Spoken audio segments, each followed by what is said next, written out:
are? I'm Scott at Blue Water Growers. Okay. And we're doing this as a fundraiser for Close-Up. Okay, talk to me about thanks, Scott. Talk to me about these poinsettia plants here. They're all over the place. Yep. How far do they go that way? Everything. The whole place is full of poinsettias right now. It's The whole thing is full what of we do for poinsettias. Thanksgiving and Christmas. Okay. Yep. And the poinsettias, they're grown for Thanksgiving and Christmas. That's what they're traditionally grown for. Okay. They're a long crop. We start planting these in July. We get them in plugs, about 1 inch around, and they're probably about 2 to 3 inches tall. And we transplant them into the 6-inch pots, and we grow them since July. And they don't turn color until they have short days. So if a poinsettia had more than 12 hours of sunlight each day, it would not bloom. They must have less than 12 hours a day of sunlight to bloom.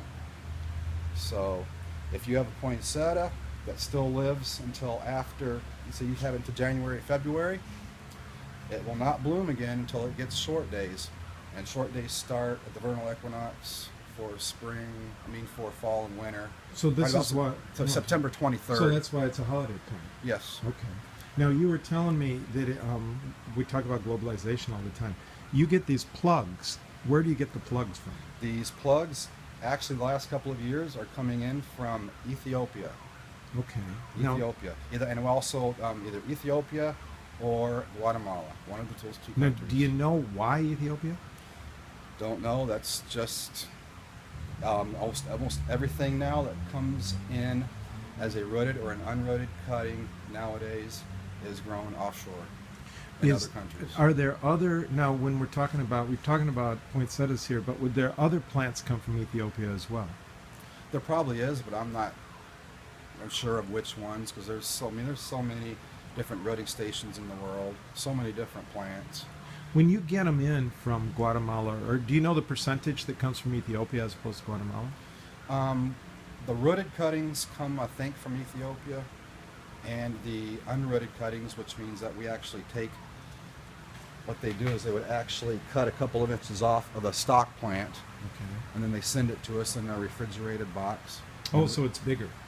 Yeah, and then we would actually stick that in the plant and root it ourselves. Okay, but And- all the rooted ones come from Ethiopia. I'm pretty sure. It's either Ethiopia or Guatemala. How do you get them here? I mean, when they come in these you show me again how big they are. Well, they're about 1 inch around. Okay. The plants are about 2 to 3 inches tall. How are they transported? FedEx. FedEx.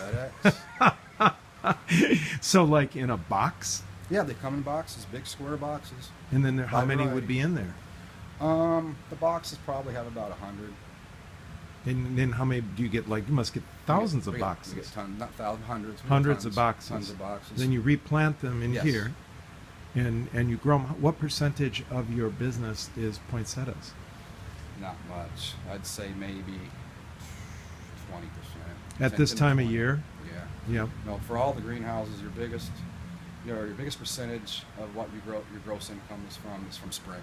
It's all spring. It's from spring. Spring. So like spring ones that you grow or Outside, cut. your hanging baskets, Okay, the annuals okay. that you throw in your garden, perennials that you plant in your landscape. So this would be the non-spring. This would be a big percentage. Yes, then. poinsettias pretty much anymore. You just grow to keep your customers, and you also grow them to keep your employees, Oh, okay. so they don't take off. That way you keep them around because you do need them in the spring. That is when you make your money. Really? Yep. So tell me. So in the spring, what would be your okay? Tell me about the flowers you get in the spring then. Everything: petunias, geraniums, anything with color. Anything with color is all. You name it out there. That's what we grow in the greenhouse. Now, where are they coming from?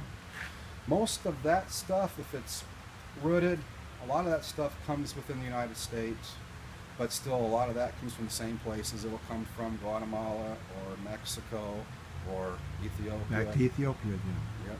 Oh, that's pretty wild. How long have you been in the greenhouse business? I personally have been here about 25 years. Where did you get these things from before Ethiopia? About when I first started, we used to root all of our own instead of getting them rooted. We'd actually have, like I said, get the raw cuttings without the roots. We'd have to stick them in the soil and force them to root ourselves, which is lots more difficult, more complicated. And 20 years ago, all that stuff came from Mexico. So you got the rooted ones from Mexico. Yes, And now, okay. But everything keeps moving. Yeah, Africa is a big place now for offshore rooting and unrooted cuttings. And then how does that, I mean, do you have the same amount of employees that you used to have here, or has the employee number lessened? Yes, the employee number is lessened also. Because of you don't need as many for the little ones. Yes, labor is one of your biggest expenses in agriculture, and of course you've always got to cut costs. You do as much as you can with as few employees as you can. Okay. That's how you stay in business. And so does it take a while to learn the skills for the greenhouse? Yes, I'm still learning. Yeah. So I'm you're still developing human capital all the time. You're always learning. There's always something that you don't know, and things are constantly changing. How many employees work here? We have 4 full-time, 4 or 5 full-time. Like we carry over during the summer, and fall. But when we are during the spring, we have as many as 30 to 40 people working here. And then how long will they come in for? 2 to 3 months. They do for 2 to 3 months. Are they migrant? Do they move around the country? Nope. These are just all local people that we hire from temporary agencies. Okay. Just seasonal workers, because we don't need that many people all year long. It's very seasonal. When you're busy, you're busy. When you're not, you're not. Cool.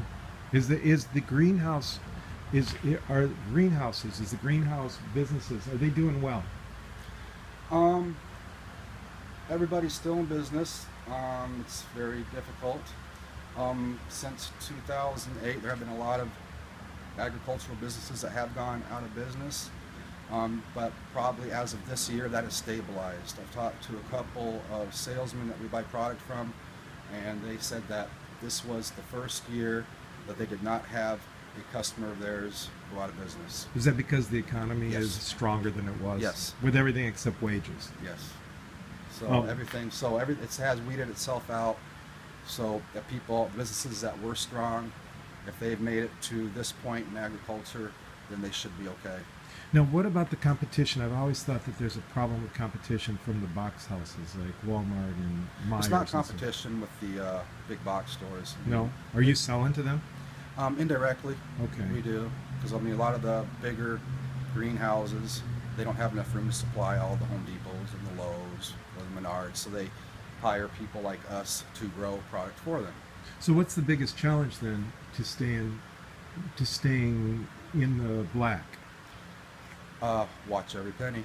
Know where your money is going and know how much money you got coming in. Like any other business, you got to know your inventory.